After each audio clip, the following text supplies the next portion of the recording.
There's a shift happening right now in mainstream media. The tactics that used to work on the public aren't really working as much as they used to, and we've been seeing it happen in real time. Today, we're going to unpack how the mainstream media tactics aren't working, especially after Kendrick's performance. Because as of lately, it feels like some of the gimmicks that would work on the public aren't working as much as they used to. Kendrick tackled a lot of topics and exposed people to a lot of things. When Kendrick made Watch the Party Die, it wasn't just a song, but it was to speak on the party and the current state of not only hip-hop, but the entertainment industry in general. Now, in this message of the song, he explains how we will see the industry that once ruled with an iron fist through manipulation and tactics of deceitfulness fail to fool the public they've been making money off of for years. There have been cracks in the mainstream media and entertainment industry for decades. The entertainment industry, including music, film, and media, has relied heavily on manipulation tactics to shape public opinion. From controlling narratives to pushing manufactured artists or moments, however, those tactics seem less effective now. Rather, it is the way that people have access to information. People don't rely on traditional media anymore. Social media, podcasts, YouTube, and independent journalism. These are all examples of how people and fans use these methods to analyze, critique, and uncover agendas in real time. The public is becoming more media literate. The audience isn't as passive as before. People recognize PR stunts and label manufactured feuds, forced narratives, and industry plants. This awakening leads to skepticism around big media pushes. Younger generations are less interested in untouchable stars and more drawn to authenticity. This could be noticeable when we see Kendrick Lamar go against Drake in the rap battle and how people feel about Drake's music now. But someone to talk about who recently dropped an album that received high praise and has been selling millions of records worldwide is starting to get mixed reviews. And it seems like it's coming out of nowhere. But I don't think it's so far-fetched for Taylor Swift to get these types of mixed reviews. The curated perfection of someone like Taylor Swift might have worked flawlessly a decade ago, but now it could come off as ungenuine or overly strategic. When Kendrick Lamar made Watch the Party Die, Kendrick's recent performance, especially the diss track around Not Like Us, was more than just a cultural moment. It was a symbolic disruption. Watch the Party Die isn't just about Drake or the rap beef. It's a commentary on an entire system, calling out not just artists, but the media machines behind them. He exposed the hollow core of what's been pushed as entertainment. The party, the charade, the fake unity, the corporate puppetry. It's like Kendrick pulled the curtain back and the public finally saw that the Wizard of Oz was just a man pressing buttons. Taylor Swift, like I said, had recently dropped an album and it's been getting so many mixed reviews. And I think this is the reason why. As Taylor Swift is getting mixed reviews, thought that was strange because she usually has a lot of positive reactions to her albums coming out. People are really accepting of her albums on her release. There are some negative things, but this negativity and these mixed reviews are more noticeable than previous times. This could signal fatigue. With a constant media saturation, Taylor has mastered the art of narrative control. But now, some fans are questioning the authenticity of her storytelling, her relationships, and even her artistry. There's a growing sense that the Taylor machine, which again is backed up by UMG, though incredibly efficient, is starting to feel like a product, not a person. This isn't necessarily a fall from grace, but it might be the beginning of a plateau or a decline in influence. What's happening? Kendrick didn't just end a party. He exposed the party for always being fake. And now the public is starting to walk out. The shift doesn't just affect rappers. It affects every artist, celebrity, label, and media outlet that relied on the illusion. All of you Taylor Swift fans who love Taylor but hate this new album, just know that what this new album sounds like to you is what this album has always sounded like to us. First time, I think, in any Taylor Swift release, I'm seeing a lot of white people come out and critique the album in a way that we all knew was the truth about the kind of music that Taylor Swift makes.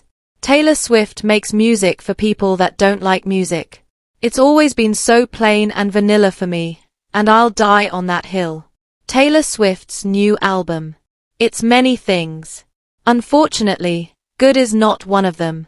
I am a dark and twisted poet. The corners of my mind, you'll never know it. What used to work over saturation, manipulation, and PR stunts just doesn't hit the same anymore. People want truth, rawness, and real stakes, and they're not afraid to question what they once blindly celebrated. But remember, Taylor Swift was in support of Kendrick Lamar. They've collaborated before in the past. Taylor Swift and Kendrick Lamar do have a history of collaboration and mutual respect. Most notably on the Bad Blood remix back in 2015. The partnership was a major cultural moment. Pop and conscious rap coming together at the peak of both artists' influence. So, it does raise a compelling question. If Kendrick is now challenging the system that Taylor benefits from, what does that mean for their past alignment? I mean, after all, she was celebrating him at the Grammys last year, and she seems to be happy for him when he wins the award. I'm sure that there's a positive relationship that they have. However, now Kendrick is talking anti-industry and anti-facade. Kendrick's recent work, including Not Like Us and Watch the Party Die, is about disrupting the machinery of entertainment. It critiques the fake alliances, peer-driven friendships, and image-first artistry that run the game. He's taking shots at a system that values virality and optics over truth and soul. Even though he never names Taylor, the critique naturally hits everyone who benefited from the system. And Taylor is arguably one of its most polished beneficiaries besides Drake, of course. So, while Kendrick may not be dissing Taylor directly, his message challenges the very foundation of what her brand has been built on. Narrative control, commercial supremacy, and public image. No artist is immune when the public starts waking up. Not even someone as powerful as Taylor Swift. The mixed reception to her last album shows signs of public fatigue. People are starting to see through the meta-narrative styling of her storytelling. People don't think that she's really being authentic with the music that she's making. And while she supported progressive causes, her brand still thrived off careful image management, industry relationships, and mass market appeal. The same thing that Kendrick is dismantling. This is why when Kendrick did what he did, the impact that he had after the beef was so important because not only did it affect Drake, but it's affecting Taylor Swift now. And I only feel like the negative comments being shared about Taylor Swift currently are more noticeable now because everybody is starting to see through the facade. They're starting to see how bland things are coming out, how bland things are looking. This wasn't just a beef between artists. It was a shift in power. The Kendrick and Drake battle felt different because it wasn't just lyrical, it was existential. Kendrick didn't just diss Drake. He challenged everything he stood for. Wealth, clout, PR, relationships, ghostwriting, and even the alleged dark secrets. Kendrick said, "This isn't about rap. It's about what's real." That's a direct attack on the entire system that hip-hop has become entangled with. Labels manipulating beefs, streaming farms, and chart-rigging fake friendship, and rappers selling out their roots for global appeal. It's the same system that the pop industry, Taylor Swift in this case, is built on. The audience is changing. They want truth. They want realness. The new generation of fans is more skeptical. They notice when an artist is faking it. They can detect when the narrative is industry-fed. They want authenticity, accountability, and a little bit more substance. So when Kendrick exposed Drake, even with all of Drake's commercial power, the public leaned in Kendrick's direction, but only because the audience recognized something real. And I feel like this is why Taylor Swift is going through what she's going through with these mixed reviews. I feel like it's more noticeable because of these reasons. It's the same reasons as Drake. Despite Kendrick and Taylor Swift being cool, this is essentially the same outcome that every artist is going to face. Whether they like Kendrick or not, whoever is getting support from the system might face the truth that Kendrick was trying to expose on Watch the Party Die. He wasn't just talking about hip-hop. He was talking about the whole entire entertainment industry and its own version of the party. So, Taylor Swift and Drake used the same system just in different genres. Both curated their image to perfection. Both dominated for over a decade. Both relied on control, strategy, and media power. Both are now facing backlash from an audience that no longer buys the act. Kendrick didn't just defeat Drake. He broke the spell. And in doing so, he exposed how much the culture was being propped up on industry lies, not artistic truth. That ripple isn't stopping at rap. It's hitting every corner of entertainment, and some of the biggest names, Drake, Taylor, and others are learning that you can't manipulate a conscious audience forever. And to be fair, it's important to make this distinction. I'm not saying that Taylor Swift is some villain in all of this. It's just that she is like Drake and has benefited from a system that is now being questioned. Taylor Swift has always been doing her thing. She's always stayed in her lane. She supports progressive causes and is genuinely evolved over time. Her image is heavily managed, yes, but it's not built on deception or exploiting hip-hop culture, for example. So, for context, she does represent the over-curated image of the first pop machine, but not in a malicious way. More like she's part of the system, but she isn't really the manipulator herself. She's a tool for the system itself.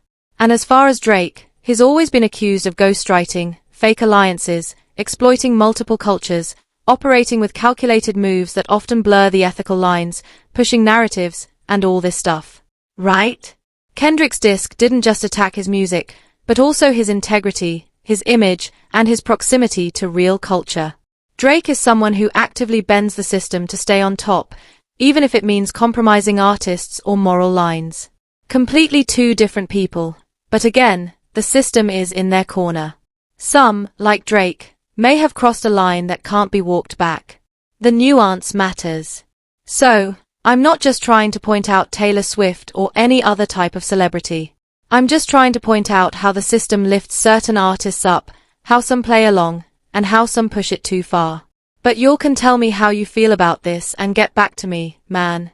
Big shout-outs to everybody that you see here on the screen. Appreciate everybody that's tapped in. You'll tell me how you feel about this situation here. Let me know how you feel about this in the comments. What are your thoughts on it? What are your thoughts on Watch the Party Die? How do you feel about the industry and what they feed us and everything like that, man? You'll tell me. You'll tell me how you feel in the comments below. Like, comment, subscribe, and I'll see you on the next video, man. Peace.